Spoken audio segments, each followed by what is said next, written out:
apa yang jadi hajat kita, doa-doa kita yang belum terkabulkan, insya Allah pada hari ini kita dikabulkan Allah Subhanahu wa Ta'ala. Ila hadratin Nabi Mustafa sallallahu alaihi wa azwajihi wa auladihi wa dzurriyyatihi kiramil Fatihah. A'udzu billahi minasy syaithanir rajim. Bismillahirrahmanirrahim. Alhamdulillahi rabbil alamin. Ar-Rahmanir-Rahim. Maliki yaumiddin. Iyyaka na'budu wa iyyaka nasta'in. Ihdinas siratal mustaqim. Siratal ladzina an'amta 'alaihim ghairil maghdubi 'alaihim waladdallin. Amin. Rabbi ighfirli wa liwalidayya. Amin. Selanjutnya mari kita simak muhadzaah yang disampaikan oleh narasumber kita kepada Ustaz Oke Setiawan. Falyatafadhal mashkura. Baik, terima kasih Bu.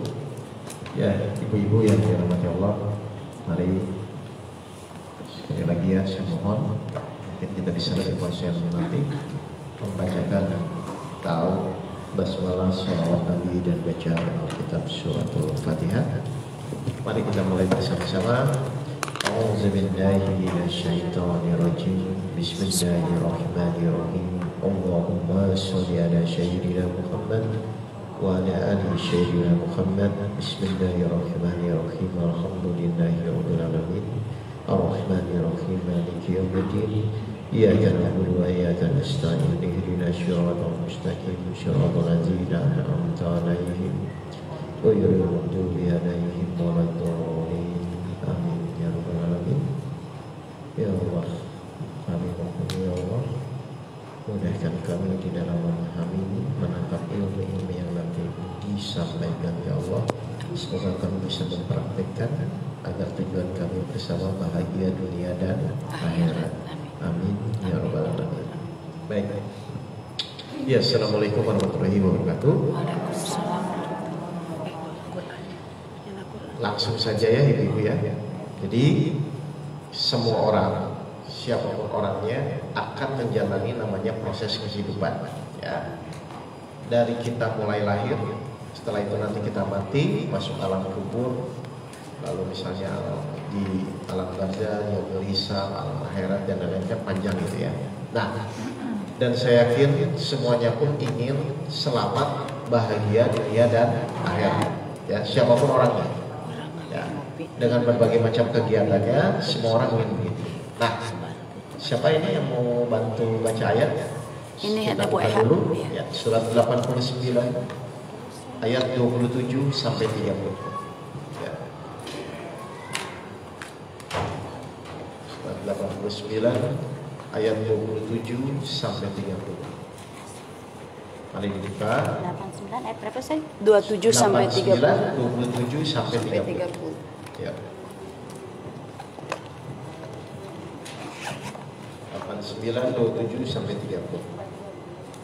Artinya doang atau sama itu? Artinya aja. Kita tadabbur ya. Ayat 27 Al-Fajr. Ya. Hai jiwa yang tenang. Hai jiwa yang tenang. 28-nya, kembalilah kepada Tuhanmu dengan hati yang puas lagi diridhoinya. Terus? Maka masuklah ke dalam jamaah hamba-hambaku. Terus? Masuklah ke dalam surgaku. Baik, jadi ibu-ibu bisa paham nggak pemahaman ini kan simpel ya. Maksudnya tuh Allah memanggil siapa? Jiwa yang tenang. Oke, memanggil jiwa yang tenang. Supaya apa? Supaya masuk ke dalam surga. Supaya masuk ke dalam golongannya, lalu masuk ke dalam surganya. Ini kan sebenarnya janji Allah. Janji Allah kepada orang-orang yang nanti ketika meninggal itu kondisi jiwanya ya adalah pada titik jiwa yang tenang. Jadi nanti yang bertanggung jawab itu siapa Bapak Ibu? Pas kita meninggal, nanti itu yang akan bertanggung jawab siapa?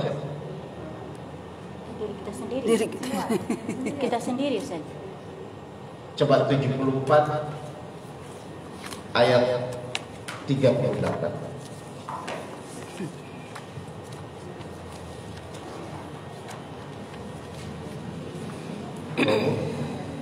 Setiap diri bertanggung jawab atas apa yang telah diperbuatnya. Baik, jadi yang bertanggung jawab nanti siapa? Diri sendiri. Namanya siapa nanti diri sendiri? Tadi Allah manggil siapa? Jiwa yang tenang. Ah, jadi yang bertanggung jawab siapa? Jiwanya. Kan manusia bos, kita di dunia. Oh iya, jiwanya Pas berarti. kita Ya. meninggal, kita tetap jadi manusia atau nanti jadi jiwa? Jiwa. Makanya Allah manggil apa? Jiwa. Wahai jiwa yang tenang. Ini ibu paham dulu ya. Jadi kalau manusia itu di dunia bu, pas ibu meninggal nanti, ibu tuh akan menjadi jiwa. Ya, 74 ayat 38. Jadi setiap orang itu berarti siapa sebenarnya hakikatnya? Jiwa yang tenang. Ya, kita tuh siapa? Jiwa. Jiwa, ya. Tapi karena kita di dunia, kita masih ada jasmani dan rohani. Nanti kita ada jasmani nggak di akhirat? Nggak ada, namanya jiwa, ya. Nah, jadi Allah berjanji kepada orang-orang yang jiwanya tenang. Berarti tenangnya itu instan atau butuh proses nanti? Itu proses. Nah, makanya kita dicemplungkan di dunia itu dalam rangka agar Bapak Ibu menjadi jiwa yang tenang. Setuju ini? Nah, kira-kira saya mau nanya nih, ibu-ibu tuh, menurut ibu sekarang jiwa ibu tuh sudah tenang atau masih gelisah di dalam jalan hidup? Kadang-kadang. Tenang Ustaz. Iya. Tenang sekali. Kita mah tenang sekali. Ya, ini maksudnya kan saya merefer ayat ini, benar nggak? Kan mau nggak mau. Padahal Allah manggil jiwa yang tenang itu pada masuk surga kan? Berarti kan minimal pas ibu meninggal kan jiwanya harus tenang kan? Benar nggak? Itu kan gitu janjinya. Sekarang ibu-ibu menjalani nih sekarang kehidupan. Kira-kira jiwanya udah tenang atau masih gelisah? Nah ini Pak. Nah, makanya kan kita belajar ngaji itu kan untuk kesana kan larinya kan? Misalnya contoh. Salah satu cara agar jiwa kita bisa menjadi tenang misalkan kita tuh misalnya ikhlas di dalam jalan hidup. Kan begitu kan Bu? Kalau ikhlas tuh tenang gak hasilnya? Nah kalau tidak ikhlas, nah kan ini jelas kan? Nah berarti salah satu cara supaya misalnya kita jiwanya tenang adalah misalnya kita harus ikhlas. Kan begitu aja kan? Nah saya mau nanya, berarti kita ngomong ikhlas itu sampai bisa atau hanya sebatas teori? Selama ini sebatas teori. Bukan, kan kita ingin jiwa yang tenang misalnya ya. Salah satu misalnya kalau kita ingin jiwanya tenang misalnya harus ikhlas gitu kan. Ini salah satu cara. Harus sabar, harus ikhlas, harus bersyukur kan itu mendidik kita menjadi jiwa yang tenang kan. Berarti kalau bicara saya harus ikhlas itu hanya sebatas teori atau harus sampai bisa ikhlas? Harus bisa. Sampai bisa. Kalau cuma sekedar teori ya buat apa kan? Karena jiwa itu harus sampai bisa jadi ikhlas. Kan begitu kan? Nah tinggal sekarang gimana sih caranya supaya saya itu dari teori ikhlas sampai bisa jadi ikhlas, baru ngajinya berhasil kan begitu kan? Nah kalau misalnya nggak sampai ikhlas ya ngapain? Berarti kan teorinya nggak berhasil. Jadi kalau kita ngomong sabar, sampai apa? Sampai bisa jadi sabar, sampai bisa jadi ikhlas. Kan itu sebenarnya. Ayo, setuju nggak ini? Nah sekarang ibu ngaji sampai bisa apa? Bisa ngaji. Iya kan harus sampai bisa. Kalau nggak sampai bisa buat apa? Ibu misalnya ngaji itu misalnya ingin sampai hidupnya bahagia. Berarti dengan ngaji ini sampai bisa hidup bahagia. Kan begitu kan Bu? Setuju dulu nggak ini? Jadi namanya teori apapun itu harusnya sampai Bapak Ibu itu bisa melakukan. Itu penting. Kalau enggak percuma. Ngerti ya Bapak Ibu ya? Nah kalau memang Bapak Ibu setuju, saya akan mengupas bagaimana sih caranya sampai jadi jiwa yang tenang. Kan begitu aja ya? Baik. Bagaimana caranya?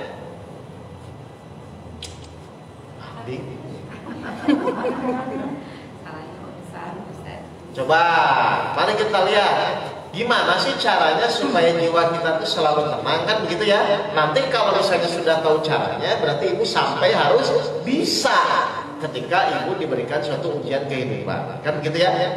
48 ayat 4 surat Al-Fat ayat 4. Surat 48 ayat 4. Agar dia memasukkan orang-orang mukmin. 48 ayat 4. Dialah yang telah menurunkan ketenangan ke dalam hati orang-orang mukmin agar keimanan mereka bertambah di samping keimanan mereka yang telah ada. Dan kepunyaan Allah lah tentara langit dan bumi. Dan adalah Allah Maha Mengetahui lagi Maha Bijaksana. Jadi namanya ketenangan itu kita cari atau nanti Allah yang kasih? Coba ayatnya diulang menurunkan lagi. berarti dikasih. Karena hasil usaha. Makanya coba dibaca lagi. Baca ini aja Bapak Ibu kalau dialah yang coba. Dialah yang telah. Dialah itu siapa dialah? Allah. Coba dialah apa? Telah menurunkan ketenangan. Menurunkan ketenangan berarti kita cari atau Allah kasih? Allah kasih. Makanya ketenangan nggak bisa dibeli. Mau orang sekaya apapun, sebanyak uang apapun, kalau Allah belum menurunkan ketenangan, nggak akan bisa. Ya, jadi silakan ibu berusaha menjadi tenang, silakan. Cuma nanti layak atau tidak Allah turunkan, kan begitu kan? Nah, coba diulang lagi bu ayatnya. Dialah yang telah menurunkan ketenangan ke dalam hati orang-orang mukmin. Terus? Agar keimanan mereka bertambah. Agar keimanan mereka bertambah. Berarti ketenangan itu berbanding lurus dengan apa? Keimanan. Keyakinan kita kepada Allah. Nah ini saya mau ngupas masuk materi. Jangan-jangan selama ini ibu tidak termasuk kriteria yang Allah turunkan ketenangan. Jangan-jangan. Bisa jadi. Ya, kita puasa. Bisa jadi ini? Bisa. Mari kita lihat. Siapa ibu ya? Kita buka surat 7. Ya. Dari ayat 18 sampai 24. Nih, kita buka, nanti kita lihat bisa jadi ibu itu termasuk orang yang tidak diturunkan. Surat 7 ayat 18 sampai 24. Ya. Ya, ayat 18. Ya. Allah berfirman, "Keluarlah kamu dari surga itu sebagai orang terhina lagi terusir." Baik, ini kan iblis ya. Disuruh keluar ya dari surga. Terus sesungguhnya barang siapa di antara mereka mengikuti kamu, benar-benar aku akan mengisi neraka jahanam dengan kamu semuanya. Baik, ini janji Allah kalau Bapak Ibu mengikuti iblis, ya. Cirinya orang mengikuti iblis itu tenang atau khawatir? Khawatir. Nah, itu biasanya tenang atau khawatir? Kadang-kadang. Kadang-kadang. Nah, makanya kan lawannya jiwa yang tenang kan? Kalau jiwa yang tenang berarti selamat. Coba lanjut Bu. Dan Allah berfirman, "Hai Adam, bertempat tinggallah kamu dan istrimu di surga. Serta makanlah olehmu berdua buah-buahan di mana saja yang kamu sukai." Baik, ini saya mau bertanya. Berarti sebenarnya Allah itu ingin Nabi Adam di surga atau ingin turun ke bumi? Di surga. Awas ya, jangan bilang Nabi Adam turun itu rekayasa Allah. Banyak Bu sekarang pemahamannya kayak gitu. Nah kalau gitu Allah senang dong Adam digoda iblis turun ke surga. Kalau gitu kan begitu jadinya. Alasannya apa? Karena kan Allah mau menciptakan khalifatullah di muka bumi. Emang selain Adam Allah nggak bisa ciptain yang lain? Kan bisa sebenarnya. Ngerti ya Bapak Ibu ya? Jadi sebenarnya saya ulang ya, Allah pun senang Nabi Adam di surga. Ya. Ingat ya, saya kunci ya. Baik, terus Bu, lanjut. Tadi lanjutin nggak tuh? Ya, lanjutin. Dan janganlah kamu berdua mendekati pohon ini. Nah, tapi ada syaratnya. Betul? Syaratnya apa? Jangan bunuh diri. Terus lalu menjadilah kamu berdua termasuk orang-orang yang zolim. kalau misalnya melanggar, terus maka setan membisikkan pikiran jahat kepada keduanya untuk menampakkan kepada keduanya apa yang tertutup dari mereka, yaitu auratnya. baik, terus Dan setan berkata, "Tuhan kamu tidak melarangmu dan mendekati pohon itu, melainkan agar kamu berdua tidak menjadi malaikat atau tidak menjadi orang-orang yang kafir." ini setan lagi ngapain Bu? Iblis lagi ngapain? lagi menyoga budaya. Ingat ya. Berarti Adam turun ke bumi itu gara-gara keinginan Allah atau Adam terjebak tipu daya setan? terjebak tipu daya. Ya. Terus lanjut. Dan dia atau setan bersumpah kepada keduanya, sesungguhnya saya adalah termasuk orang yang memberi nasihat kepada kamu berdua. Kan setan segala cara kan, pokoknya saya friend, teman, tenang aja, begitu kan? Supaya Bapak Ibu percaya kan, pemikiran Bapak Ibu benar kan? Baik, terus?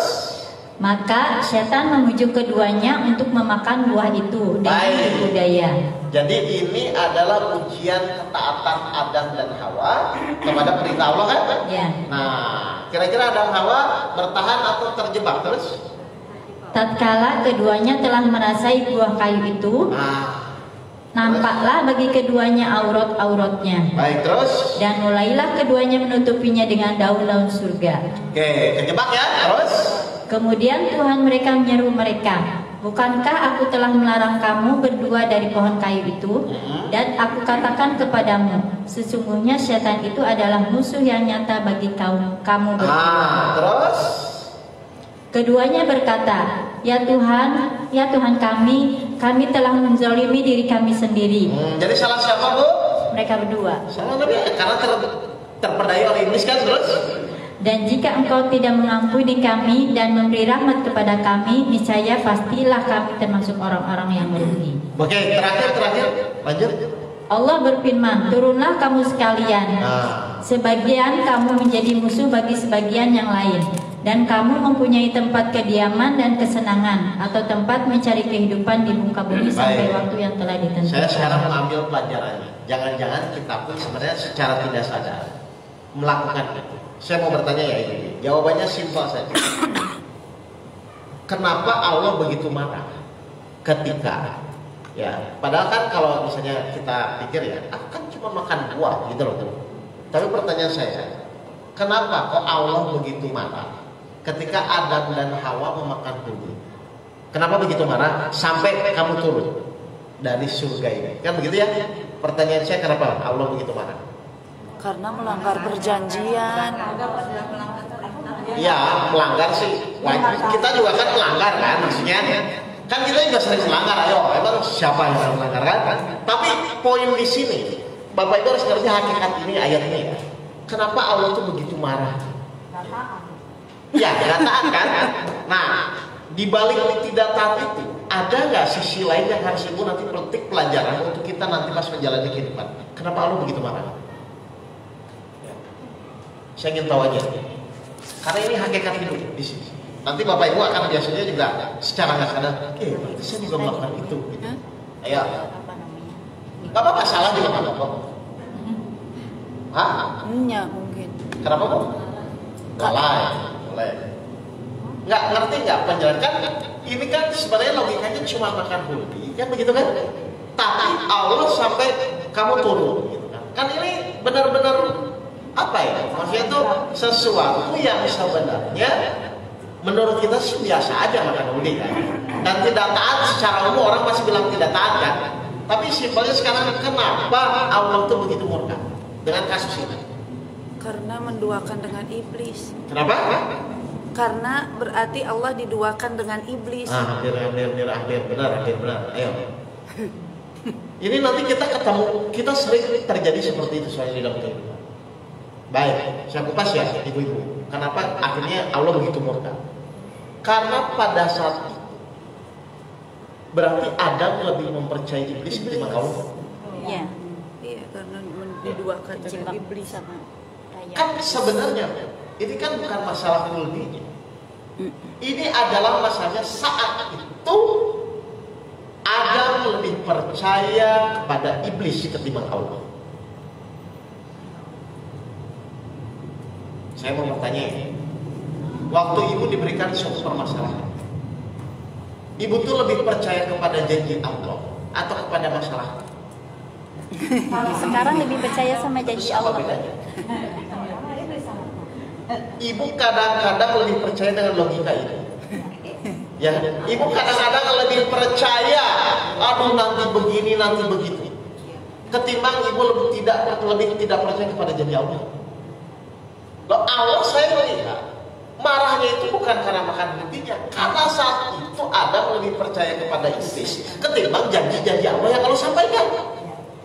Dan terus apa bedanya dengan kita? Ketika kita diberikan masalah, kita lebih percaya dengan logika kita, masalah yang kita lihat ketimbang dengan janji Allah di dalam Al-Quran. Sebenarnya Bapak Ibu kan sama saja. Saya pun sama aja sebenarnya. Kadang-kadang dalam suatu kondisi kita lebih percaya kepada keadaan ketimbang janji Allah. Aduh Ustaz gimana ini saya pusing. Kan itu sebenarnya Bapak Ibu lebih percaya itu ketimbang sebenarnya Allah bilang bahwa setiap kesulitan akan ada kemudahan. Allah bersama orang yang sabar. Kenapa Bapak Ibu gak percaya itu? Kan pas Ibu menghadapi ujian, banyak orang yang lebih percaya kepada situasi dan keadaan ketimbang kepada janji Allah. Padahal kan Allah bilang bersabarlah hingga Allah memberikan keputusan. Sungguh Allah bersama orang yang sabar. Kenapa Bapak Ibu gak percaya kepada kesabaran ketimbang masalahnya? Ibu bapak malah lebih pusing dengan masalahnya ketimbang janji-janji Allah dalam Al-Quran. Itu yang nyata. Makanya Allah benar-benar murka saat itu. Kenapa? Karena Adam lebih percaya kepada bisikan iblis ketimbang janji Allah. Dan ternyata selama ini kita menghadapi permasalahan hidup lebih percaya kepada situasi masalahnya ketimbang janji Allah. Ya sama saja.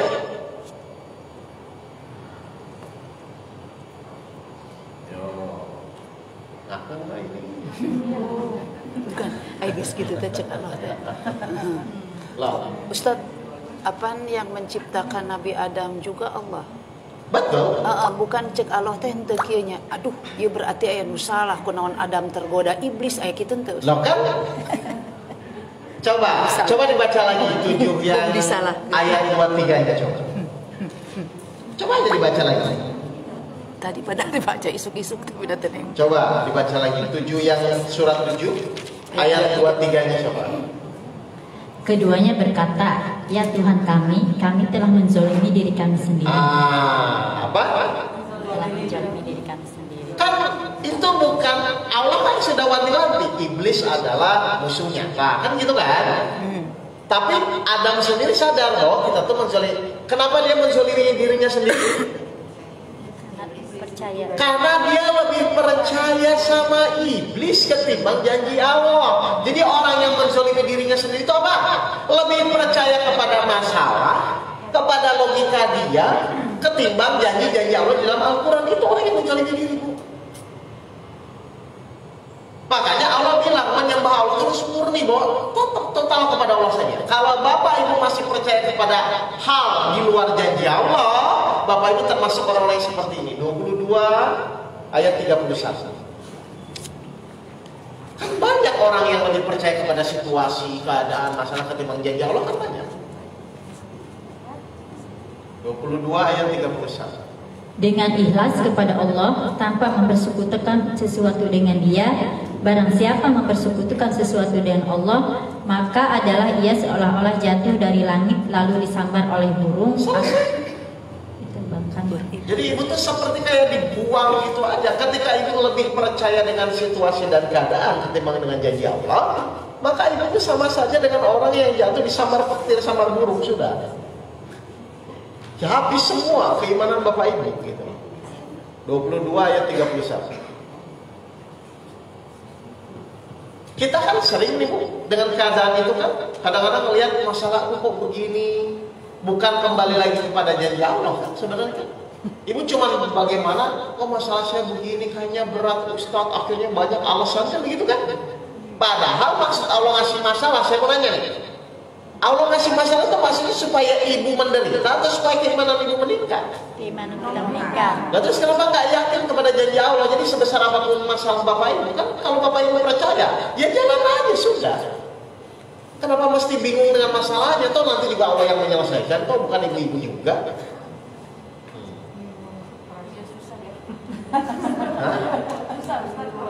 Lah kan ibu karena ibu yang lihat masalahnya kan. Padahal kalau ibu lihat janji Allah di dalam Al-Quran, kan harusnya ibu juga percaya kan. Lah kalau janji Allah aja itu kalahkan dengan melihat akal logika itu, yang gimana mau beriman kepada Allah? Bagaimana Allah menurunkan ketenangan? Padahal ketenangan itu diturunkan untuk menambah keimanan Bapak Ibu kan. Berarti keimanan meningkat dulu baru dikasih ketenangan, atau ketenangan dulu baru iman meningkat? Iman dulu meningkat dengan masalah yang dihadapi, bahwa Allah turunkan ketenangan. Kan itu yang jadi jiwa yang tenang tadi ceritanya. Berarti bisa nggak seseorang menjadi jiwa yang tenang kalau hanya terus terjebak dengan masalahnya? Ya. Jadi nanti kalau ada masalah apa, ibu tuh enggak, saya yakin Allah pasti menolong saya. Kenapa? Allah berjanji di dalam Al-Quran akan menolong saya. Gitu loh maksudnya. Orang-orang beriman begitu loh. Masa ibu bertahun-tahun hidup tak yakin sih sama Allah? Kan banyak dibuktikan kan sebenarnya. Ibu waktu misalnya kalau punya masalah apa, tiba-tiba ibu doa terus Allah kabulkan. Sering saya yakin yang ada di sini juga pernah merasakan. Kok nggak yakin gitu loh? Emang ibu perlu berapa kali sih diyakinin Allah? Perlu berapa kali kejadian sih? Harusnya satu aja udah cukup kan? Masa diulang-ulang? Oh, habis gitu mau ulang. Ya, perlu berapa kali ibu diyakinkan misalnya? Misalnya contoh gini ya. Ibu percaya gula itu manis, nih saya mau gula, ayo cobain semua. Oh ya udah, apa harus saya ulang-ulang? Cukup sekali ya? Lain merek. Ayo cukup sekali ya?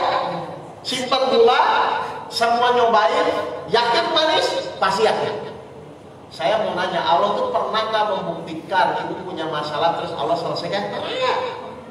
Terus mau diulang berapa kali? Masa nggak percaya lagi?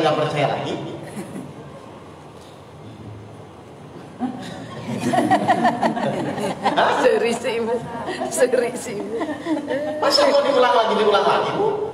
Dulu ibu punya masalah, doa Allah selesaikan. Oh benar. Terus ibu punya masalah lagi, doa Allah selesaikan. Meskipun misalnya dengan berbagai macam kepusingan ya, tapi misalnya karena ibu doa, tetap sholat tetap dibereskan. Masa mau diulang-ulang? Tapi kadang Ustadz pengen selesainya itu pengen yang instan. Nah ya, kalau itu kan salah sendiri sebenarnya.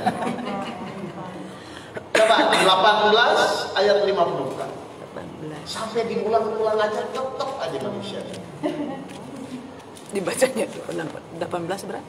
54. Oh 54. Dan sesungguhnya. Ya. 54. Ya, tapi 18 ayat 54. Dan sesungguhnya kami telah mengulang-ulang bagi manusia dalam Al-Quran. Ini bermacam-macam perumpamaan. Diulang-ulang kejadian itu, diulang diselesaikan, diulang kejadian. Kan begitu kan Bu?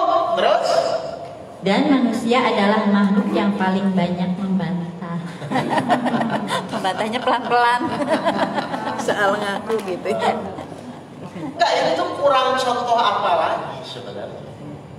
Dari kejadian Nabi Adam sudah dijelaskan. Kenapa Allah begitu marah? Bukan karena makan bulbinya. Cuma karena saat itu Adam lebih percaya kepada iblis ketimbang Allah. Nah kalau orang yang lebih percaya kepada iblis ketimbang janji Allah, seperti makhluk manusia yang jatuh di langit disambar oleh burung. 22 yang tadi suratnya 22 ayat 31 itu tadi. Jelas ya Bapak Ibu ya? Jadi tolong Bapak Ibu, kalau nanti Bapak Ibu punya masalah, fokus kemana? Ke janji Allah. Ke janji Allah aja. Enggak mungkin ya Allah enggak menyelesaikan. Itu loh. Ayo. Ibu harus belajar, kalau enggak nanti ibu terus-terusan aja kejebak di situ. Malah jadi ujung-ujungnya enggak percaya Allah. Bisa jadi kan banyak orang begitu kan? Dikasih masalah, karena fokus kepada masalahnya bagaimana menyelesaikannya, akhirnya dia lupa bahwa janji Allah itu di dalam Al-Quran akan menyelesaikan. Akhirnya Bapak Ibu tidak termasuk orang kategori yang ditolong Allah masalahnya. Makanya di ayatnya kalau Ibu perhatikan, Allah akan menolong siapa yang Dia kehendaki. Jadi belum tentu semua. Siapa yang dikehendaki bagi orang-orang yang yakin kepada janji Allah. Surat 3 ayat 160. Berarti kudu jadi orang yang dikehendaki Allah. Surat 3 ayat berapa Ustaz? 160. 160. Surat 3 ayat 160. Kalau ibu nggak yakin nanti saya buka lagi ayatnya. Itu kena orang ini. Surat 3 ayat 160 apa? 160 saja. 160 ya. Jika Allah menolong kamu, maka tidak ada orang yang dapat mengalahkanmu. Tuh, terus?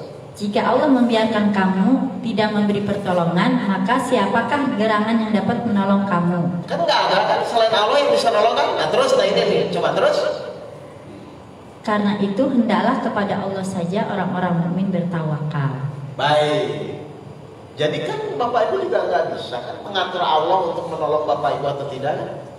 Nah, setelah Allah ngasih ujian berulang-ulang, tapi Bapak Ibu malah tetap kejebak di ujiannya, tetap kejebak di ujiannya terus. Berarti Bapak Ibu termasuk orang yang apa? Kalau sudah diulang-ulang, Bapak Ibu tetap misalnya khawatir, tetap nggak percaya, itu termasuk orang yang apa? Ini ngeri nih. 79, 37 sampai 39.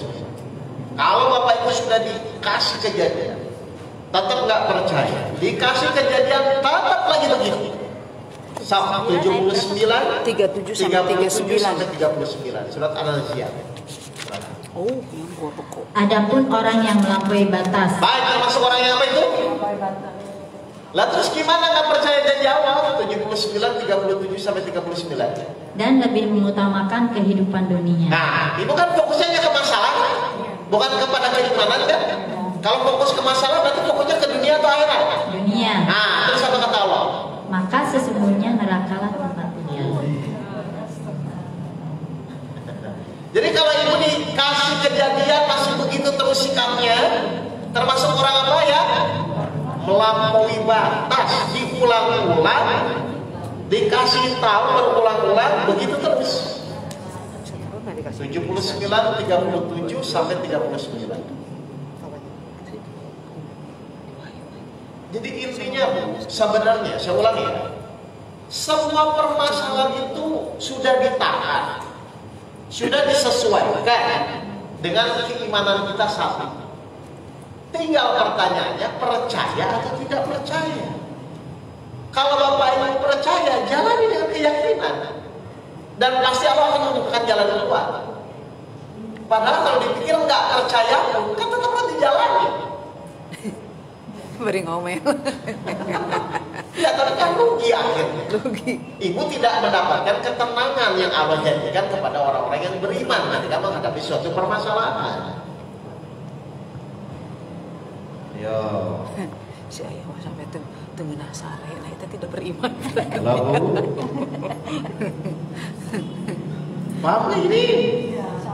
Paham, Ustaz. Jadi kenapa Bu awalnya Bu kita selalu pusing pas menghadapi masalah itu? Karena fokusnya ke masalahnya, bukan kepada janji Allahnya. Itu yang menjadi masalah. Jadi bukan masalahnya ya, bukan ujiannya Bu. Ibu fokusnya hanya kepada masalahnya. Kapan masalah saya selesai? Kok kayaknya buntu? Kok nggak mendapatkan jalan keluar? Jadi itu tuh selama itu ibu begitu. Kalau ibu begitu, Allah tidak akan turunkan keterangan. Harusnya pas ibu punya masalah itu ketika mulai galau, buka Al-Quran. Janji Allah apa? Janji Allah apa? Buka. Kan banyak ya. Al-Baqarah 286, 94 ayat 5 dan 6. Kan itu janji Allah semua itu. Bersama kesulitan akan ada kemudahan, ujian sesuai kemampuan. Setiap orang ada tingkatannya, 6132. Itu banyak janji Allah. Barang siapa bertakwa kepada Allah, Allah memberikan jalan keluar. Itu juga janji Allah. Allah bersama orang-orang yang sabar, itu juga janji Allah. Kenapa ibu nggak percaya?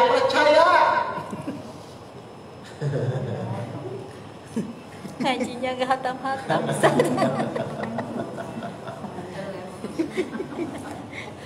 Maksudnya tuh sayang, maksudnya tuh kan kita belajar sabar harus sampai bisa, belajar ikhlas harus sampai bisa, belajar iman harus sampai apa? Hakul yakin lagi I know yakin. Ya.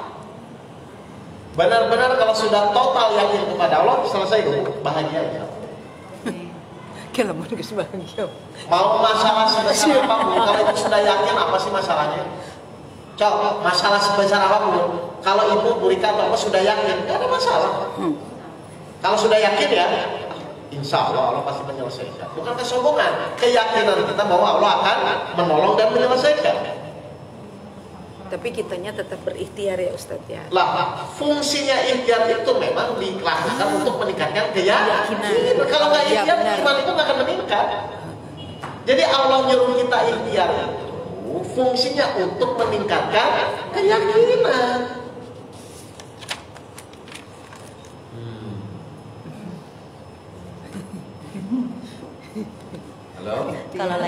Kalau lagi diginiin diem aja ya kita. Kalau dikalikin masalah gedebuk lagi. Pokok segedung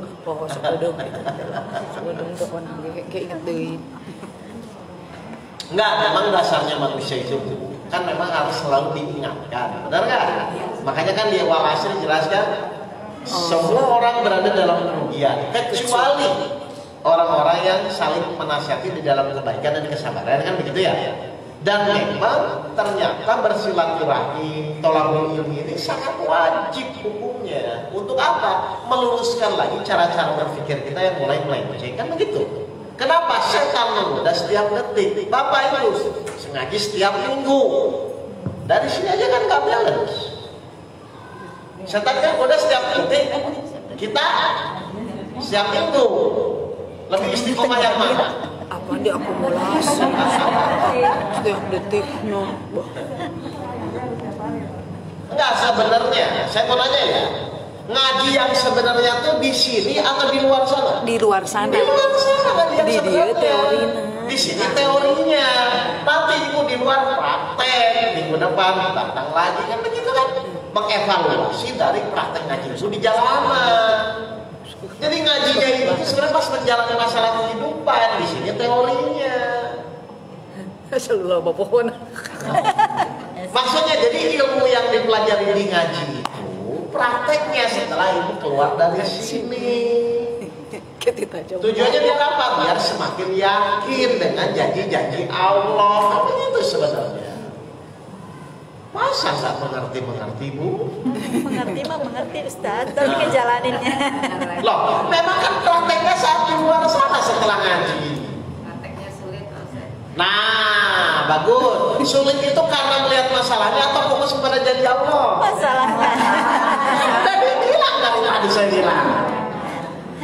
Ibu bilang sulit itu pasti fokus kepada masalahnya, bukan kepada janji Allah. Padahal janji Allah diimani atau diakali? Diamati. Pas sambung diakali. Kalau Bapak Ibu diakali akan ketemu nanti. Ibu akan balik lagi begitu, balik lagi dan harus diimani, memang nggak ada cara lain. Janji Allah itu dia harus diimani. Coba Al-Baqarah ayat 2 dan 3. Balik diimani dari kali kita dari Bafi. Surat 2 ayat 3 kita Al-Qur'an gimana? dari kali kita Kitab Al-Quran ini tidak ada keraguan padanya. Ya, Allah sudah kasih tahu cara menjalani Al-Quran, yaitu yang pertama apa? Tidak ada keraguan. Boleh ragu-ragu? Ya udah lah. Terus Petunjuk bagi mereka yang bertakwa. bagi orang-orang yang taat kepada Al-Quran, yang beriman kepada Al-Quran. Ibu taat nggak sama Al-Quran? Nah, ini tidak.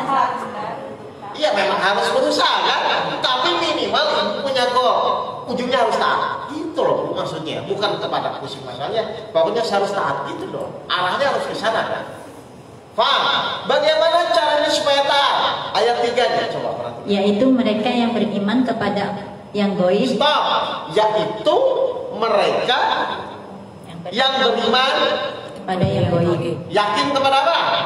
Goib itu sudah terjadi atau belum terjadi? Belum Belum dong. Kalau sudah terjadi namanya pembuktian. Kiamat sudah terjadi atau belum? Tapi ibu percaya nggak? Nah, barang siapa bertakwa kepada Allah, niscaya Allah memberikan jalan keluar. Berarti pas ibu menjalani masalah, ibu tuh disuruh apa? disuruh percaya. Bertakwa. Berarti ibu tuh pada saat ikhtiar itu fokus membuktikan itu atau fokus kepada masalah? Fokus membuktikan itu. Membuktikan. Berarti masalahnya sudah selesai belum? Belum. Tapi Allah bilang kalau ibu taat kepada Allah, Allah kasih jalan keluar. Berarti jalan keluarnya sudah atau belum? Belum. Kita tuh disuruh meyakini atau memikirkan? Yakini.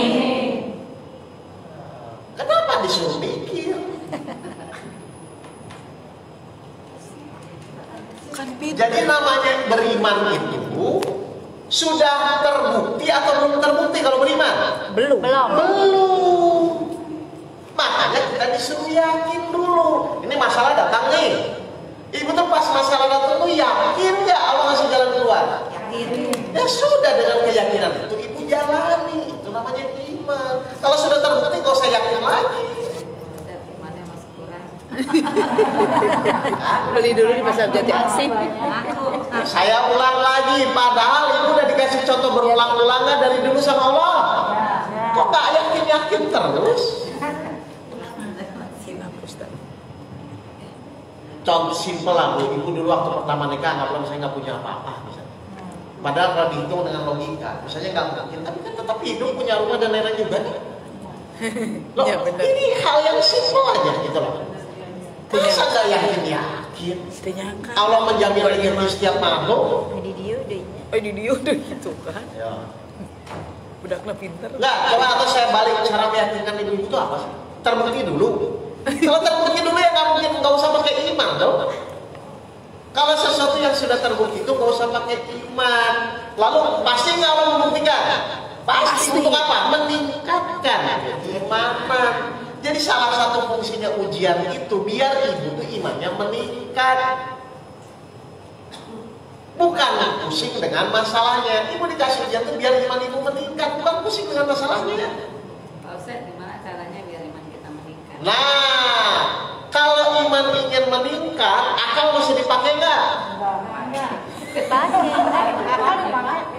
Saya ulang, biar iman meningkat.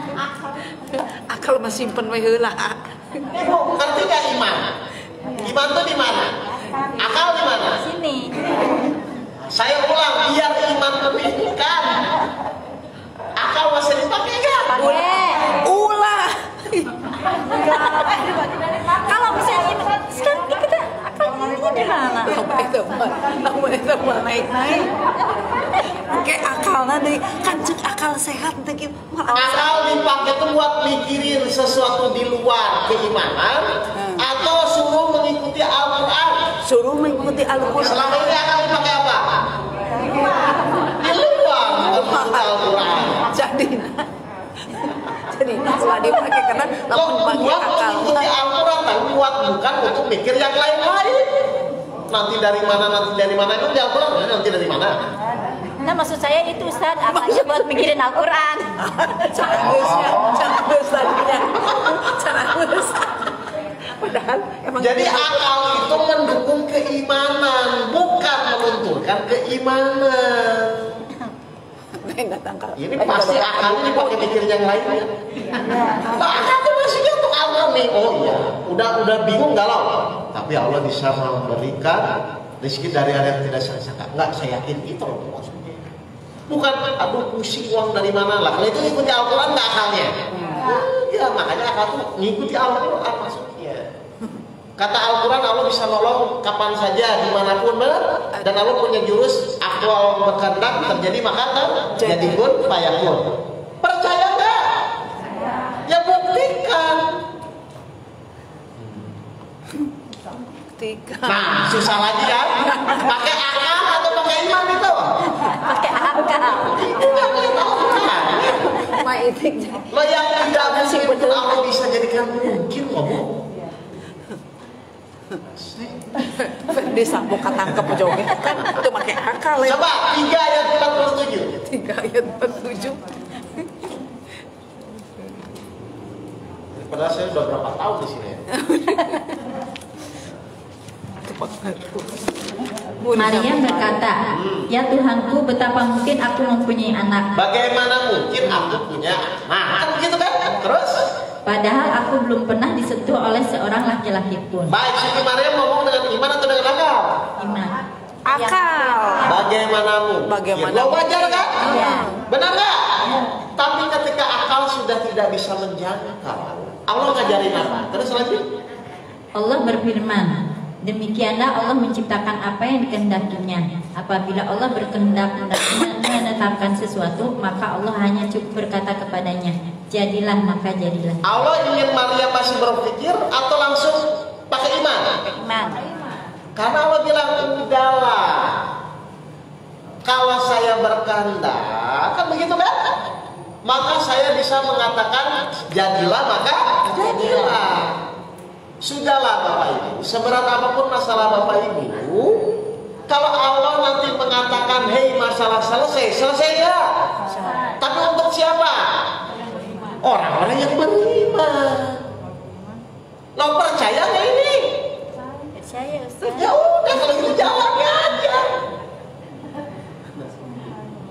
Ya.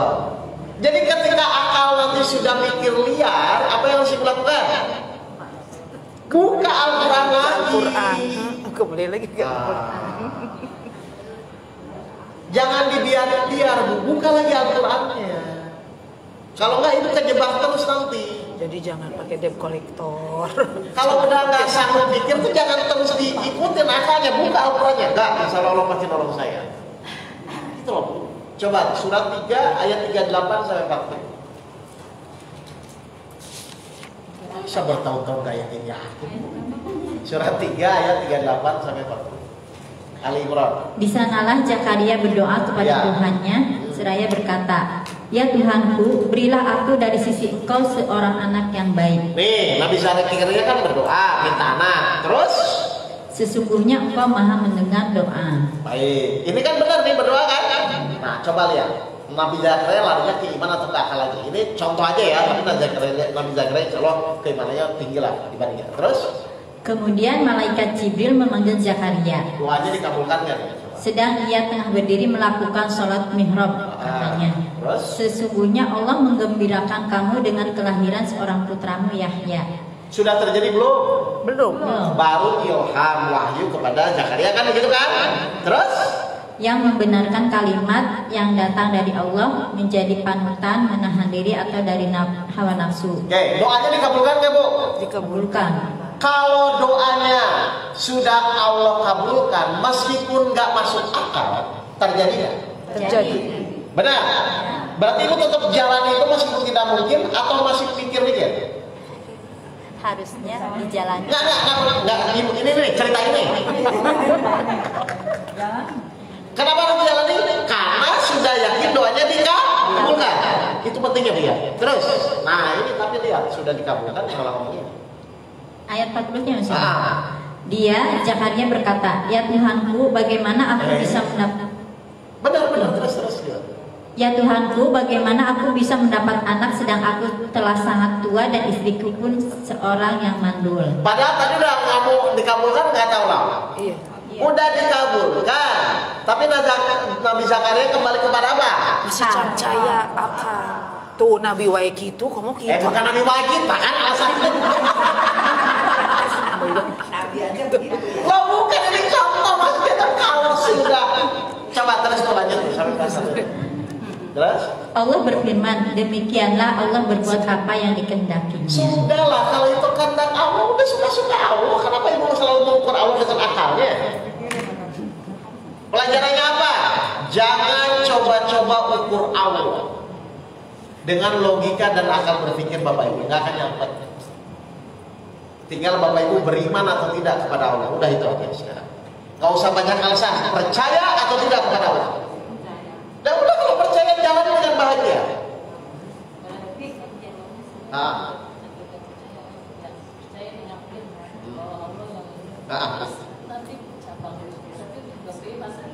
Loh kan nanti ibu digoda lagi kan sama setan kan. Nah ibu buka lagi Al-Quran. Jadi sebenarnya sama setan itu Bu, cuman saling melawan dengan keyakinan. Nggak bisa setan itu ibu misalnya ikuti jalan berpikirnya nggak bisa. Jadi ketika ibu nanti bingung dalam perjalanan nih udah yakin kan digoda lagi kan. Setan kan nggak mungkin yakin kan. Ibu buka lagi, ibu ngaji lagi. YouTube saya juga banyak tentang iman. Buka lagi untuk meyakini lagi. Jadi terus di-recharge begitu terus. Karena setan targetnya adalah yang penting ibu jangan yakin kepada Allah. Kan begitu sih Mas. Kan target setan itu. Nah, kalau saya, ini pengalaman saya. Kalau saya sudah yakin, saya tuh nekat tuh. Enggak, jalan-jalan aja. Kalau memang Bapak Ibu yakin kepada Allah, kan begitu kan? Lagian pertanyaan saya, emang selain kepada Allah Ibu yakin kepada siapa? Kepada setan. Loh kan Bapak nekat sama Allah, enggak, pasti Allah. Gak mungkin Allah meninggalkan saya. Kalau saya beriman kepada Allah, nggak mungkin Allah mempermalukan saya. Itu seperti kasus Nabi Musa yang waktu dikejar Firaun, kan begitu kan? Terus Nabi Musa ngomong apa? Tidak mungkin. Allah tidak mungkin meninggalkan saya dan pasti Allah akan memberikan petunjuk dan bersama saya. Kan begitu kan? Akhirnya pukulkan kan begitu. Jadi kalau ibu ingin tahu, solusi itu akan muncul setelah ibu beriman dan biasanya di luar akal. Sudah, saya kasih tahu aja. Iya, Nabi Isa juga. Yang namanya solusi itu akan muncul setelah ibu beriman dan itu di luar akal. Kenapa? Saya mau nanya. Ketika ibu diberikan masalah, solusi itu di dalam akal ibu atau di luar? Dan memang di luar, terus kenapa dipikirin? Kan pinter berakal. Saya ulang, solusi itu di luar akal atau di dalam akal? Di luar akal. Kalau di dalam akal, ibu punya masalah, selesai dong. Bang ibu dipikir sudah ada kan? Solusi itu sudah di luar akal. Alat yang menangkapnya adalah iman. Caranya lewat petunjuk. 64 ayat 11. Bagaimana kita akan dapat petunjuk? Solusi itu di luar akal. Makanya ibu bisa nangkep dengan keimanan, bukan dengan keakalan. Ibu aja ngakal-ngakalan. Coba Bu, benar nggak solusi itu di luar akal? Tidak ada suatu musibah pun yang menimpa seseorang kecuali dengan izin Allah. Terus? Dan barang siapa yang beriman kepada Allah, niscaya dia akan memberi petunjuk kepada hatinya. Niscaya Allah memberi. Berarti solusi itu sebenarnya di dalam akal kita atau nanti Allah yang kasih? Allah yang kasih. Nah, ya kenapa dipikirin kalau Allah yang kasih? Dipikirin pun nggak akan kepikiran. Loh, nggak akan kepikiran. Ayo. Coba barang siapa yang beriman tadi? Barang siapa yang beriman kepada Allah, niscaya dia akan memberi petunjuk kepada Jadi hatinya. diberi, bukan dipikirin nanti. Ibu tuh dapat solusi nanti diberi sama Allah, bukan dipikirin. Jadi ibu selama ini punya masalah mikirin apa? Loh, solusi nanti Allah kasih. Jadi ibu mau dipikir pun nggak akan kepikiran, mau dikasih. Jadi ibu tuh mikirin solusinya atau berimannya harusnya. Pas beriman baru nanti dikasih. Jadi selama ini salah. Lah itu salah, kalau benar udah bahagia. Bahagia tuh Ustaz, bahagia. Saya ulang ya Bu, solusi itu diberi sama Allah setelah ibu beriman. Caranya ibu beriman harus dikasih ujian. Jadi ujian itu salah satu cara Allah supaya ibu bapak meningkat keimanannya. Jadi ujian itu untuk membuat kita menderita, pusing atau untuk meningkat keimanan? Meningkatkan keimanan. Yang benar tuh itu, berarti yang pusing itu pasti tidak benar. Akhirnya setan masuk dalam pikiran bapak ibu, kan manusiawi. Nah itu makin setan itu.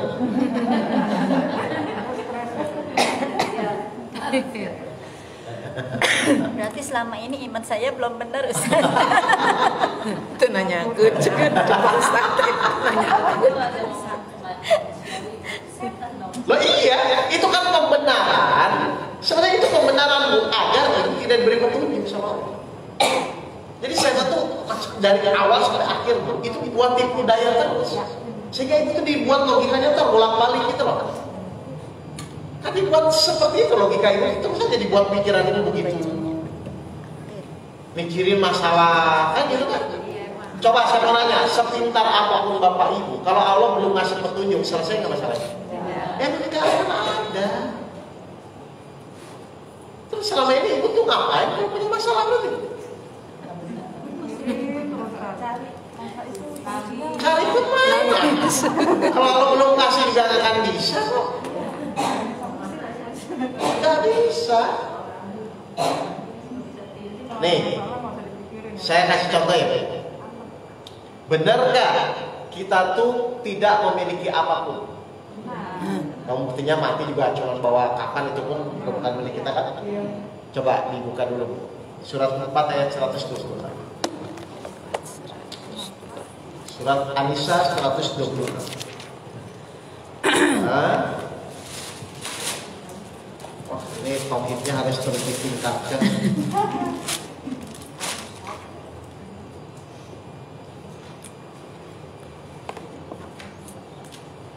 Surat 4 126. 126. Coba. Dan milik Allah lah apa yang ada di langit dan apa yang ada di bumi. Dan pengetahuan Allah meliputi segala sesuatu. Meliputi itu apa? Meliputi. Semuanya. Oke, setuju ya. Jadi kita bisa selesai masalah itu karena diliputi Allah atau karena kemampuan kita? Diliputi Allah. Ngerti bu? Pengetahuan Allah. Berarti pengetahuan Allah itu apapun yang nanti Bapak Ibu pikirkan solusi apapun itu Allah meliputi segala hal. Betul? Dan milik Allah lah apa yang di langit dan di bumi. Pertanyaan saya, berarti kita tuh pemilik atau bukan? Bukan. Benar. Coba jangan dijawab dulu, direngungin dulu. Ada SHM-nya kok. Kita sebenarnya memiliki atau bukan? Kalau benar-benar bilang enggak, baru kita kupas dengan logika yang sehat dan pikiran yang jernih gitu loh. Baik, saya ulang. Kita tuh pemilik atau bukan? Guys jadi si Madura. Ayo, bukan kan? Siapa yang ngaku-ngaku pemilik? Ada ya? Ini saya kasih contoh. Pas waktu ibu lahir, dunia sudah ada atau belum? Udah. Berarti ibu bukan pemilik kan? Setuju? Iya. Benar. Saya ulang lagi. Ayo, kan biar Kita nggak ayo, ngerti. biar pikirannya. Enggak setuju dulu. Berarti kita bukan pemilik kan? Iya.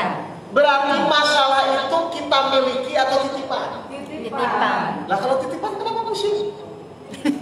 Mikirin titipannya. Loh kok? Hah? Kenapa? Saya ulang. Berarti ibu tuh selama ini tuh merasa memiliki atau itu titipan? Kan gak enak tuh memiliki. Makanya saya ulang lagi, benar nggak dunia dan di sini itu milik Allah? Berarti apapun itu yang ada di dunia ini milik siapa? Allah. Berarti masalah milik siapa? Allah. Nah, ibu pun milik siapa? Nah terus? Pusing ya. Berarti kalau ibu merasa memiliki masalah, salah atau benar? Salah. Itu dulu. Nah, tinggal bagaimana belajar bahwa kita tuh memang itu adalah titipan, kan begitu aja.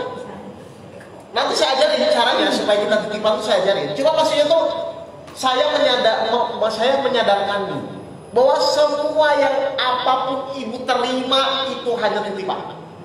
Makanya tadi saya bilang tadi kemudian meliputi itu apa? Meliputi itu berarti semuanya kan? Ini saya mau ngajarin biar ibu tahu benar-benar iya. Kalau titipan kenapa merasa memiliki?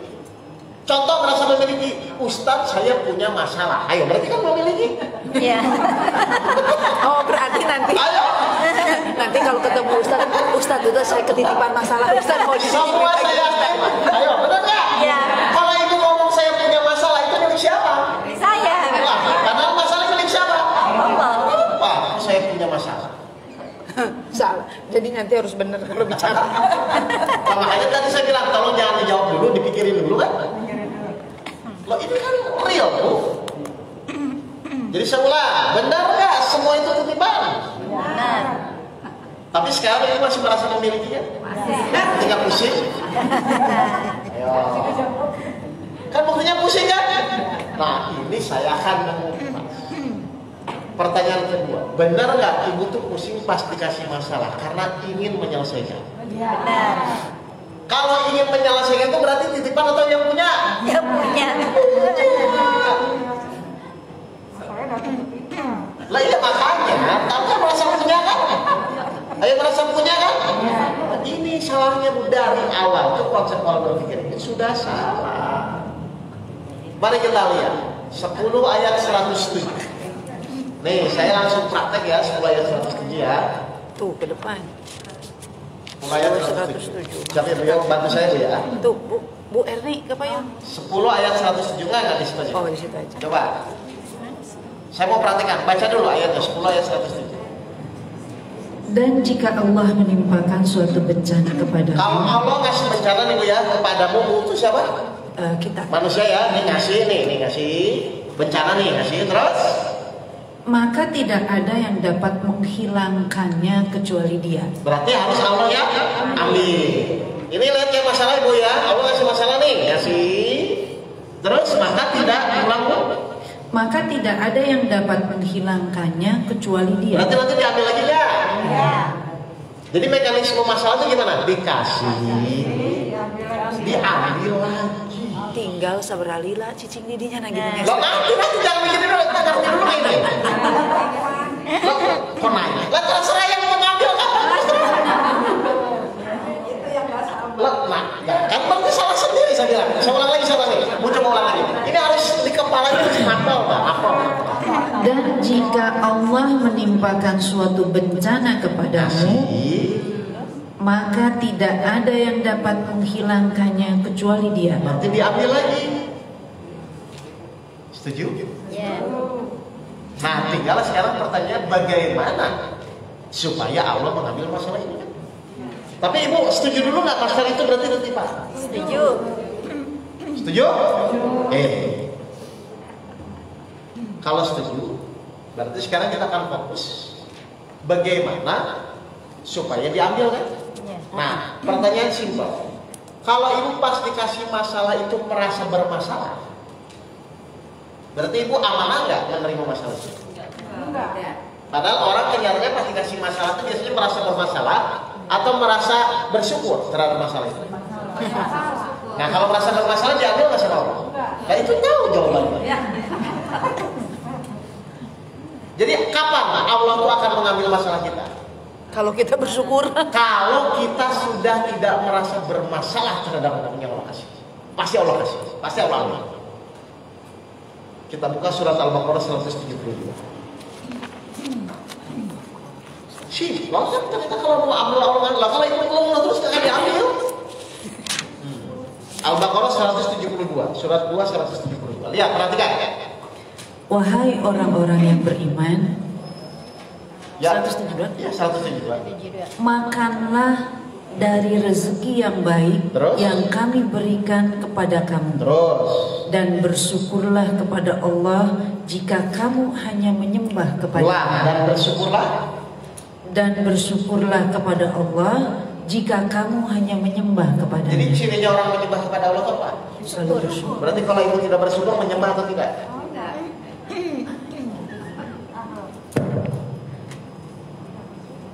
Ibu pikir mengeluh selama ini manusiawi? Loh, ibu tuh mengeluh tuh tidak menyembah Allah. Menyembah. Nah sekarang sikap ibu selama ini tuh menyembah Allah atau enggak? Terus ingin diambil, jangan kata Allah. Terima dulu.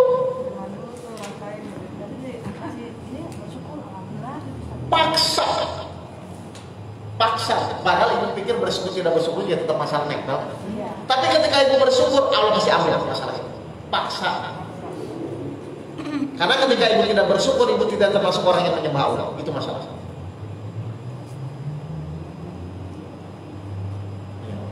Nah, baru sadar ini merasa bersalah. Tadi merasa oke-oke aja. Jadi kalau ibu sampai keluar kata mengeluh saja, tidak bersyukur saja, maka bapak ibu sedang termasuk orang yang menyembah Allah. Makanya di surat 14 ayat 7 apa? Barang siapa bersyukur Allah menambah. Tapi kalau ibu mengeluh, diazab kan gitu kan? Lah ibu tahu nggak ayat ini? Nah terus kenapa mengeluh kalau gitu?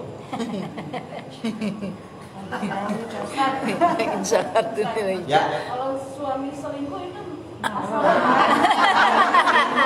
Nanti yang menyelesaikan siapa? kalau suami selingkuh masa kita harus Salah. Nanti yang menyelesaikan siapa? Allah. Kalau mati yakin itu Allah. Baik, Allah ya. Berarti ibu tuh harus bersikap baik kepada Allah atau fokus kepada suaminya? Ada Allah. Loh, suami selingkuh sudah terjadi, benar? Tapi kan tetap yang menyelesaikan karena Allah kan? Nah, ibu fokusnya perbaiki hubungan ibu sama Allah biar Allah cepat menyelesaikan. Terus tindakan kita sama suami harus gimana? Baik, 36 ayat 17.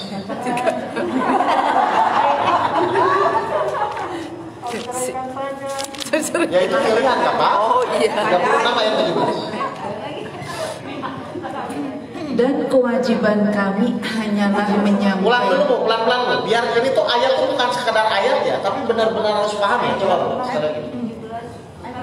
Surat 36 ayat 17. Ya, oke, Yasin. pelan-pelan. Dan kewajiban Kewajiban itu apa? Segala sesuatu yang Satu atau dua? Banyak. Kewajiban ini, coba. dan kewajiban kami. Harus dijalankan nggak? Harus. Benar ya? Tapi harus sesuai ya. Dan kewajiban kami terus? Dan kewajiban kami hanyalah Hanya itu apa? menyampaikan satu. Jadi kewajiban kita apa? Hanya satu. Apa?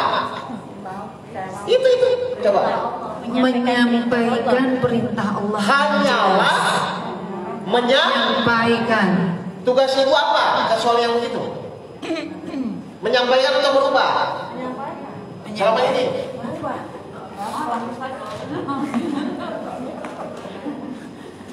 Makanya saya bilang kalau ibu punya masalah itu, lihat Al-Qur'annya seperti apa.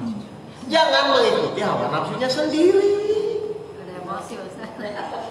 Lah kan emosi itu hawa nafsu kan? Lah, silakan. Tapi kalau ibu bertanya kapan ibu ingin cepat selesai masalahnya, setuju nggak kita mengikuti Al-Quran? Bukan mengikuti hawa. Nah sekarang saya mau nanya, selama ini tuh ibu tuh ingin cepat selesai mengikuti Al-Quran atau mengikuti hawa nafsunya? Salah sendiri. Lah bukan dibiarin, tetap menyampaikan. Kan tetap menyampaikan. Harus. Loh, dibiarkan atau menyampaikan? Menyampaikan. Lah ini loh, Bu Al-Qurannya coba baca lagi Bu.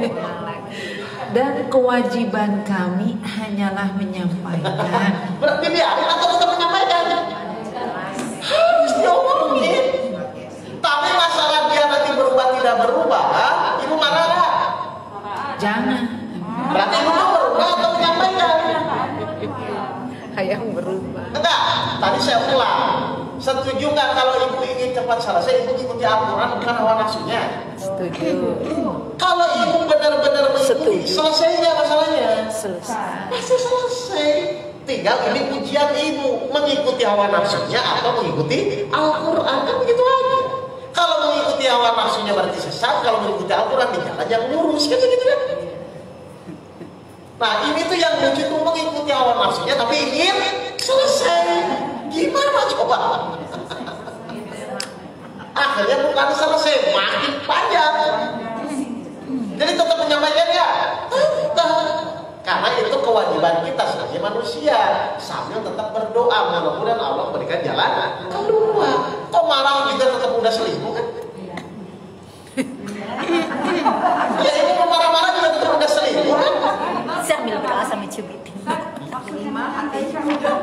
Menyampaikan itu ngomong aja, Mas kamu seperti apa? Kalau begini saya cerai, silakan.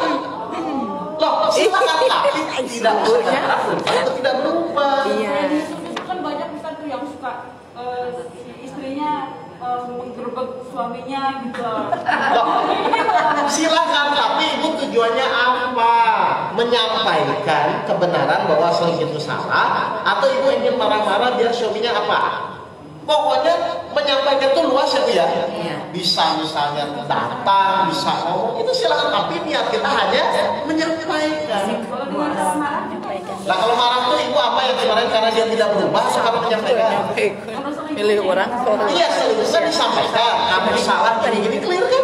Milih batin. Ah, ini pengen balik lagi atau enggak? Nah kalau pengen balik lagi berarti gue harus masukin Allah. Benar nggak? Allah tuh bersama orang yang sabar atau yang marah? Lo ngikutin Al-Qurannya. Kan tadi saya ulang, bisa nggak kalau kita ikuti hawa nafsunya masalah kita selesai? Kita harus mengikuti Al-Quran kalau ingin selesai. Jadi ini tuh nggak nyambung. Satu sisi orang ingin selesai tapi tidak mengikuti Al-Quran, nggak bisa.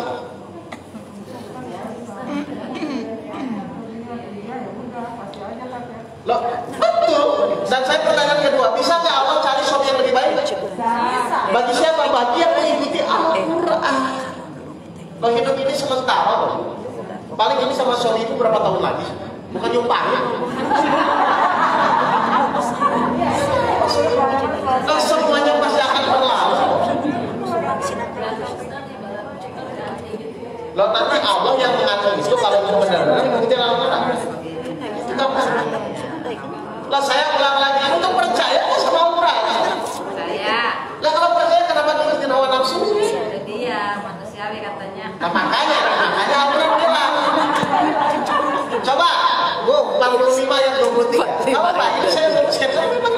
Al-Quran dengan hawa nafsu. Loh kalau nggak ada Al-Quran hawa nafsu itu bahaya. 45 ayat 23. 45 ayat 23. Maka pernahkah kamu melihat orang yang menjadikan hawa nafsunya sebagai Tuhannya? Dan Allah membiarkan. Coba saya ulang-ulang biar ini kayaknya harus benar-benar dipahami ya. Sekali lagi. Maka pernahkah kamu melihat orang yang menjadikan hawa nafsunya sebagai Tuhan? Hawa nafsu sebagai Tuhannya itu berarti yang utama hawa nafsunya atau Al-Qurannya? Nafsu. Sebagai Tuhannya. Nah, tapi kan begini, nah itu. Terus apa kalau sudah begitu? Dan Allah membiarkannya sesat dengan sepengetahuannya. Dan Allah telah mengunci pendengaran dan hatinya serta meletakkan tutup atas penglihatannya. Udah ditutup semua. Kalau ibu terus-terusan begitu ditutup semua. Loh, tapi kan saya marah, ya silakan kata Allah. Allah nyuruh sabar ibu marah. Tapi kan manusia disilakan. Kalau ibu terus-terus begitu ditutup sama Allah. Kebenaran akan muncul. Udah penderitaan dunia dan akhirat. Hancur aja. Lah makanya kita harus belajar.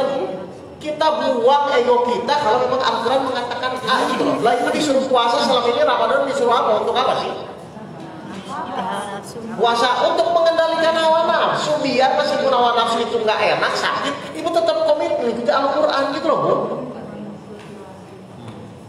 Kan tadi saya bilang Al-Quran tidak ada keraguan. Hawa nafsu itu ada di sini, ada di sini. Karena akal dan nafsu itu bahan-bahannya sama-sama api. Itu yang dipakai iblis memasukkan pemikiran ibu semua. Toh gini deh, coba surat 37 ayat 102. Kalau Nabi Ibrahim mengikuti Ismail, 37 ayat 102 aja. Jadi kita belajar menyesuaikan dengan Al-Quran.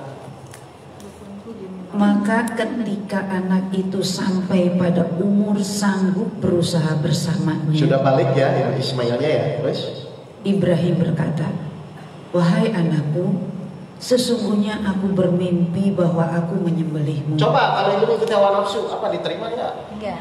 Nah, itu yang terjadi. Nggak akan ada Idul Adha kalau begitu. Loh kalau misalnya begitu, nggak akan ada Idul Adha. Lah tapi Nabi Ismail mengikuti hawa nafsunya atau mengikuti Al-Quran? Coba.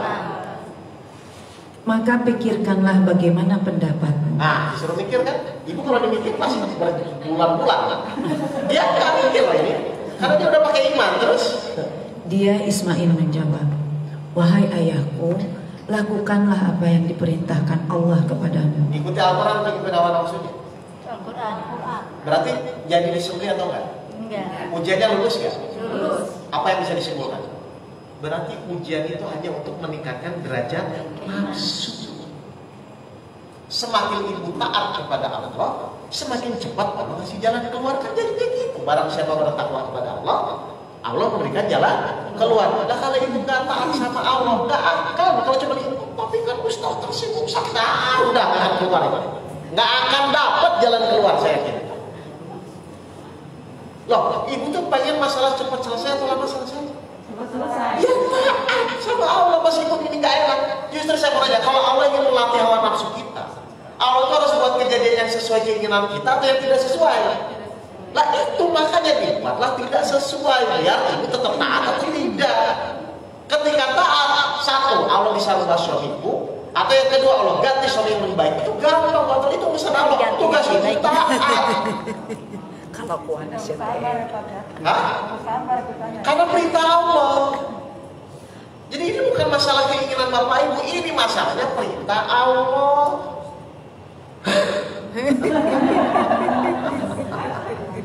10 ayat 31. Gak apa-apa, biar makin paham. Ini bukan masalah keinginan Bapak Ibu, ini masalah perintah Allah. Ya, lihat ya. Katakanlah Muhammad, siapakah yang memberi rizki kepadamu dari langit dan bumi? Terus. Atau siapakah yang kuasa menciptakan pendengaran dan penglihatan? Terus. Dan siapakah yang mengeluarkan yang hidup dari yang mati dan mengeluarkan yang mati dari yang hidup? Dan siapakah yang mengatur segala urusan? Siapa yang mengatur segala urusan? Nah, terus Bu? Mereka akan menjawab, Allah. Terus tugas kita apa ya Allah? Apa tugasnya? Maka katakanlah, mengapa kamu tidak bertakwa? Jadi tugas kita cuma apa? Takwa. Takwa yang ngatur segala urusan siapa? Nah itu selama ini apa? Ngatur segala urusan atau taat? Atur. Lah itu tugas siapa?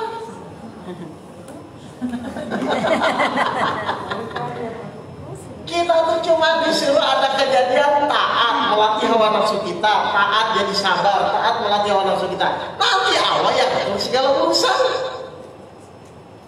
Nah ibu tuh enak loh, cuma disuruh taat terhadap ada kejadian. Nah kita konsentrasi nih, wah ini nafsu saya kok melawan nih, kayaknya nggak pas. Ini dilatih. Makanya Allah di surat 8 ayat 53 Allah berubah nasib keadaan Fir'aun berdasarkan manusia itu merubah apa yang pada diri mereka sendiri, dari yang tadinya hawa nafsu jadi taat. Kalau sudah taat baru Allah kasih jalan keluar. Masa nggak apa-apa ini sudah setua ini. Jadi bapak itu cuma ingin nafsu terus, akhirnya nggak selesai. Nah, sadar kan sekarang. Tapi harus berapa ayat saya keluarin dulu? Nggak apa-apa harus. Ya. Bagus. Baik.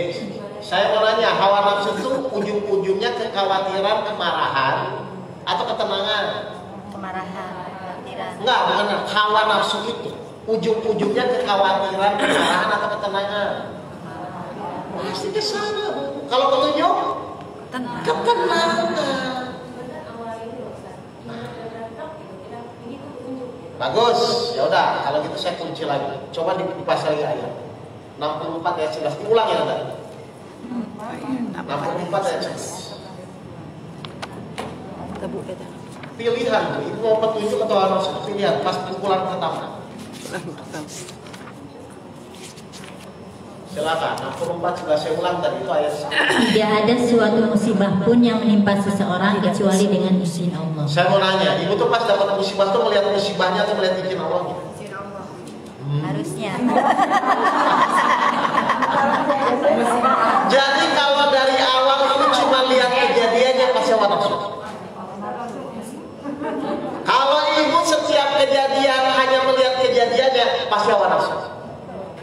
Kalau ibu ingin dapat petunjuk, pas ada kejadian langsung, oh ini atas izin Allah, mangga ya baru itu petunjuk. Silakan Mas. Karena kalau sudah begitu terus, dan barang siapa yang beriman kepada Allah, niscaya dia akan memberi petunjuk kepada hamba. jadi orang yang dikasih petunjuk itu melihat musibah atau melihat izin Allah? Izin Allah. Dan kalau sudah melihat izin Allah, minimal yang pertama adalah Allah turunkan kata, nah 13 ayat 28. Ayatnya saya ulang-ulang aja, tapi semakin dalam semakin dalam. 13 ayat 28. Coba.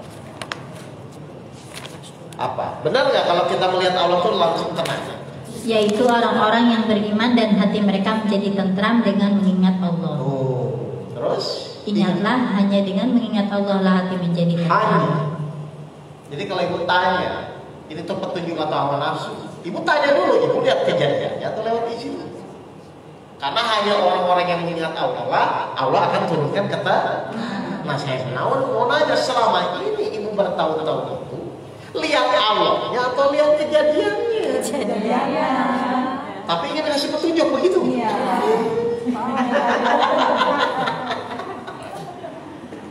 Jadi tahu, kita tuh tahu.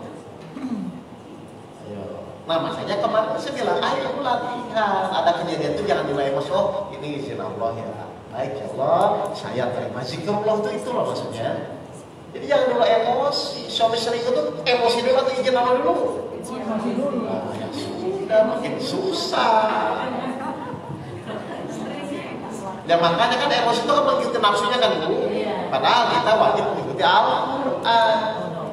untuk yang Kalau ibu mulai terbiasa mengikuti Al-Quran, apa jaminan Allah? Al-Baqarah 38. ketenangan hati.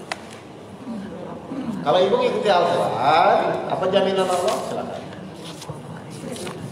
Kami berfirman, turunlah kamu semuanya dari surga itu. Terus? Kemudian jika datang petunjukku kepadamu, maka barang siapa yang mengikuti petunjukku, Mengikuti Al-Quran, niscaya tidak ada kekhawatiran atas mereka, dan tidak pula mereka bersedih hati. siapa? Kalau ibu mengikuti Al-Quran, kata Allah apa? Tidak ada kekhawatiran. Tidak bersedih. Berarti kalau saya balik, kalau ibu masih ada khawatir dan bersedih, pasti mengikuti hawa nafsunya, bukan Al-Quran. Dah. Ada pertanyaan? Tinggal ngajinya nanti setelah keluar dari sini. Lewat masalah ini sehari-hari kan begitu kan? Bulan depan ketemu lagi itu aja. Tidak, nanti diulang lagi. Lah iya, coba. Ya, ada pertanyaan nggak? Bingung kan sekarang kan udah saya kunci sana sini kan. Jadi pertanyaan saya, berarti ibu tenang dan tidak tenang itu pilihan atau bukan? Pilihan. Kenapa ibu tidak mau melihat itu suatu ketetapan atau izin Allah atau qadarullah bahasa umumnya? Kenapa nggak melihat ke sana? Oh kejadian kan nggak tiba-tiba muncul harus dapat izin Allah. Halo. Ada pertanyaan? Ayo, Ayo Bu, nanya lagi nggak apa-apa. Nggak apa-apa, saya semakin banyak Masih ada. saya. Semangat. Nggak, berarti kan kalau ngeyel itu ibu berpikir kan? Nah biar masuk pemahaman. Ayo menanya. Daripada diem-diem kita kan ujung-ujung nangis kepojokan. Mending ngomong ya, biar jelas. Ngomong ada plong tuh. Iya, biar pulang. Kan nanya kan, Silakan. kalau suami selingkuh lebih baik diamin aja. Gini, Diamin aja kan. bukan ini bu, enggak, bukan. Jadi saya ulang ya. Yang Allah inginkan setiap kejadian itu kan kita bisa menerima. Bukan karena selingkuhnya loh, Bu. Karena ibu taat kepada Allahnya itu tunjukin kepada Allah itu. Baca Allah. Ini saya nggak enak, ini saya sakit hati. Tapi karena engkau yang mengizinkan saya taat, saya terima. Setelah menerima berdoa kepada Allah, mohon dibimbing ketika menghadapi masalah. Coba saya mau tanya, orang terzolimi itu doanya dikabulkan ya? Itu dipakai kan ibu terzolimi. Mohon dibimbing ya Allah, tolong bimbing masalah saya itu bagaimana. Nanti Allah bimbing. Itu loh. Suka begitu atau langsung emosi dulu? Pertama emosi dulu Ustaz. Ajar. Pertama emosi dulu udah kesini enggak gitu. Terus gitu Kan ibu marah atau tidak kan bukan selingkuh. Harusnya diterima dulu, terus mohon dibimbing bagaimana caranya, nanti apa yang dikasih. Ibu yakin nggak nanti Allah kasih bimbingan? Yakin. Janji. Dilibatkan Allah, dilibatkan. Ya, harus dilibatkan kalau nggak bisa. Baik, jelas ini kok. dibahas. Lain ditanyakan ada dibahas Ayo. berdua. Lain ditanyakan ada dibahas berdua dia. Udah ya? Udah mau azan. Ya, Cara silakan. mengendalikan hawa nafsu yang Wah. kadang-kadang kita bisa. Satu, hawa nafsu itu nggak bisa dihilangkan. Itu harus sadar dulu. Benar ya? Iya. Nah, karena tidak bisa dihilangkan, ibu yang bisa adalah bagaimana supaya ibu selalu ingat kepada Allah. Kan cuma gitu. Coba saya nanya, ibu mau marah, tapi kalau ibu ingat kepada Allah, kira-kira jadi marah? Nah itu Bu.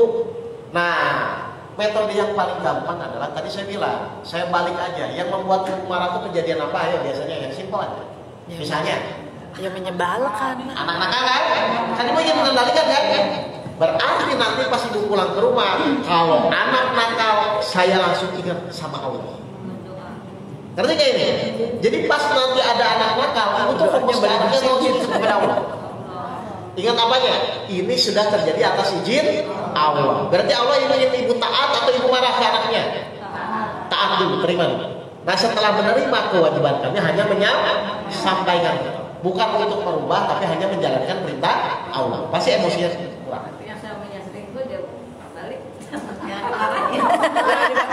Jangan dimarahin, dipeluk Bu. Loh iya, makanya sekarang pertanyaan saya, Kalau ibu sudah niatkan, nanti kalau anak nakal saya langsung menerima. Kalau ibu sudah niatkan, kira-kira pas ada kejadian itu spontan atau ingat? Kan udah disiapkan, maksudnya itu disiapkan gitu loh Bu.